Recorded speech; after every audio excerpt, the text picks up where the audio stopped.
Good afternoon, ladies and gentlemen. We are pleased to welcome reigning PGA champion Brooks Koepka to the interview room. Brooks has now won 5 major championships within the last 6 years. That is quite an achievement. Brooks, welcome back to Augusta National. You were in contention throughout the tournament last year in super challenging weather conditions and have now finished runner-up twice at the Masters in 2019 and 2023. What is it about Augusta National that brings the best out of your game? I wish I knew I could do it more often. No, I just think there's just something special about this place. You kind of drive down Magnolia Lane and it gets the juices flowing, and I think everybody that drives down it gets pretty excited. And first major of the year, and that's what you play the game for, is to win here, win a major, and that's the goal. Good. First question. Brooks, hi. You have now got as many major championships as, if I've got my facts right, Byron Nelson, Seve Ballesteros, and Peter Thompson. Is that type of thing important to you, or is it really for you more about just going out and playing golf and winning? During the moment, it's about going to play golf and go do what I do, but there's 19 other people in front of me. I do know that. Adam. Hey, Brooks, last year you proved that, the game is back and you can compete at the highest level here at the majors, but I'm curious, where's your health at? Are you still 100%, back to the old Brooks Koepka, or are there still things that you deal with on a week-to-week basis when you're competing? No, I feel good. I've worked my tail off over the last, couple, maybe a year and a half, just getting back in shape, make sure everything's right, and we've been going since December, getting ready for this. So, excited to see where I'll be at this week. Had a lot of success here. Has your preparation changed at all over the years? The more you learn about Augusta National, and do you learn anything new from the practice round still, or is it just kind of lock in the game? No, same thing. You still got the same game plan. I feel like I've played this place enough. It's all about angles. Certain pin locations being in a certain spot. I don't know. Sometimes, occasionally they throw a new pin location, but usually they're pretty similar to where they have been over the last few years. And if, like on 13, if it's a back left, you want to lay it. If you're laying it up, lay it up a little further left. It's a little flatter. But every other pin, you're going to the right. Just little stuff like that. Gentleman at the back.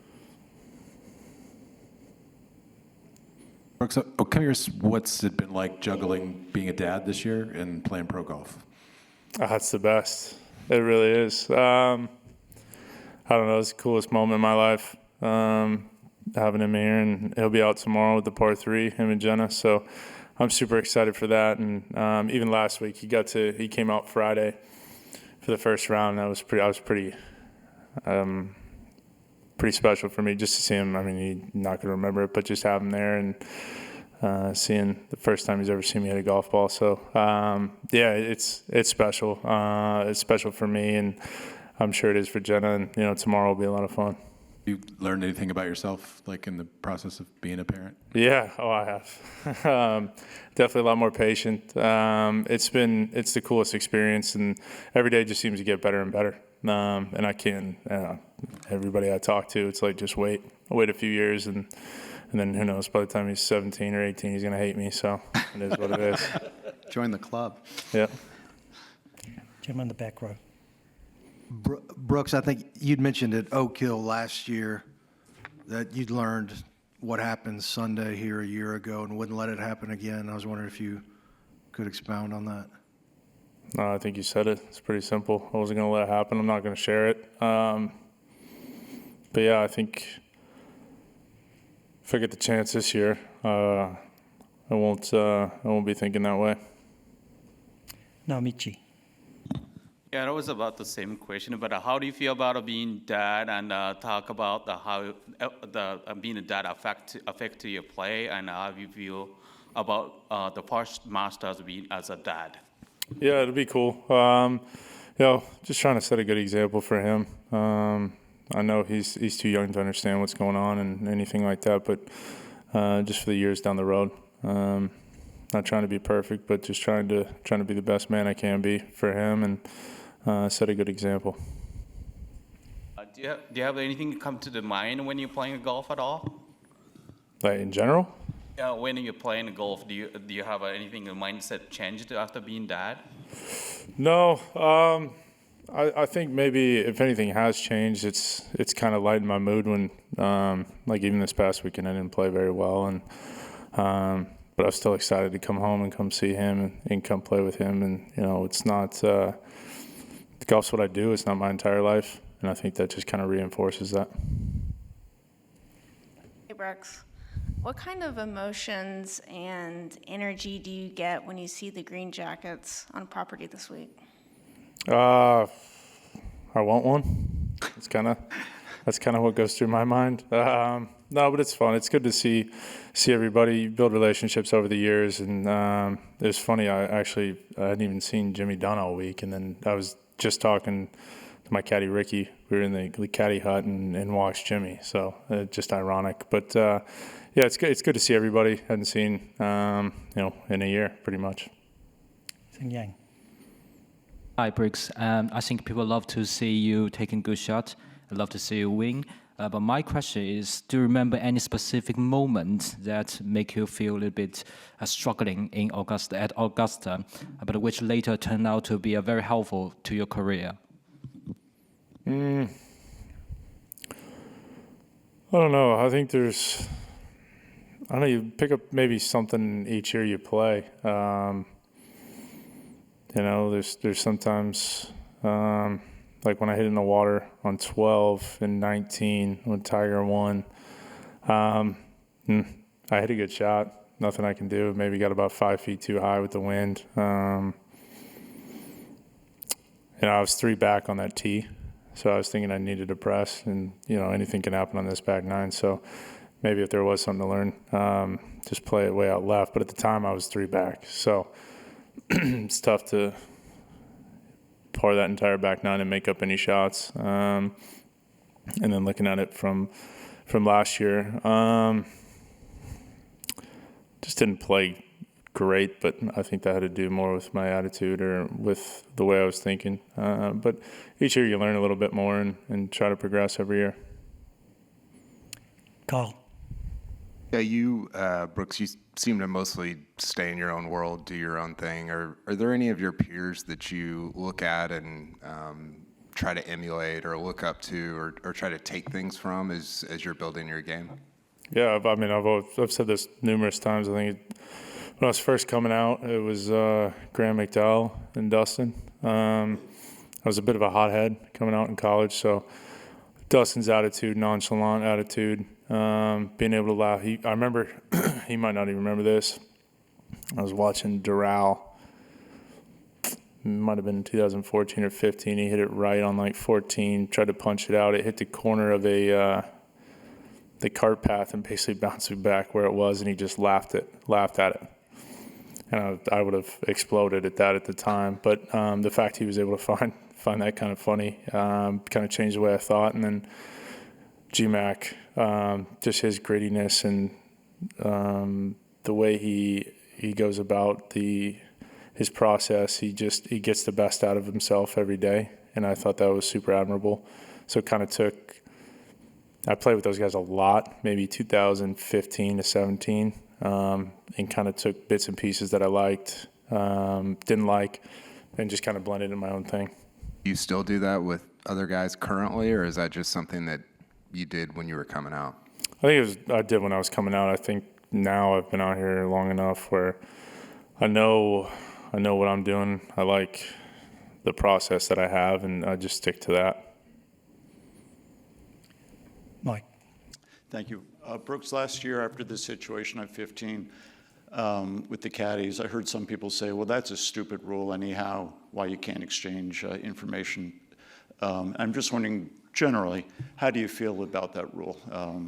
Whether should it be allowed or not allowed, the exchange of information?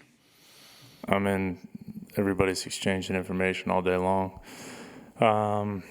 You're looking in guys' bags, caddies are signaling all day long. But who knows? I think I was just foreshadowing what was going to happen. Mike? Brooks, you spoke last week about how Doral was a good prep course for here. How do you process last weekend? And is it easier to process because you are a dad? Yeah, I mean, Doral last week I thought was as soft as I've ever seen it. So I was kind of expecting it to be. I hadn't played it by the time I'd already done my presser, but I think this place is yesterday when I played, it was as firm as I've seen it in maybe 4 or 5 years. The green speeds kind of felt like they were on, maybe all weekend already, and usually that's not the case. Usually they just progressively get faster and faster as the week goes on, and then, from Wednesday to Thursday, it almost feels like they get a foot faster. They've got an extra hop in them with the wedges, but, I mean, it felt like they were Friday, Saturday afternoon, ready on Monday, which, probably has to do with the good weather they've had up here lately. And I don't know, I've heard it's supposed to rain on Thursday, so not sure what's going to happen. Maybe that's just, with the weather coming in.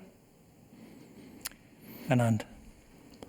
Brooks, I request you to please reflect and reveal a little bit about what goes on in your mind, because you seem to kind of switch on a good gear whenever you go to a major championship. That is one.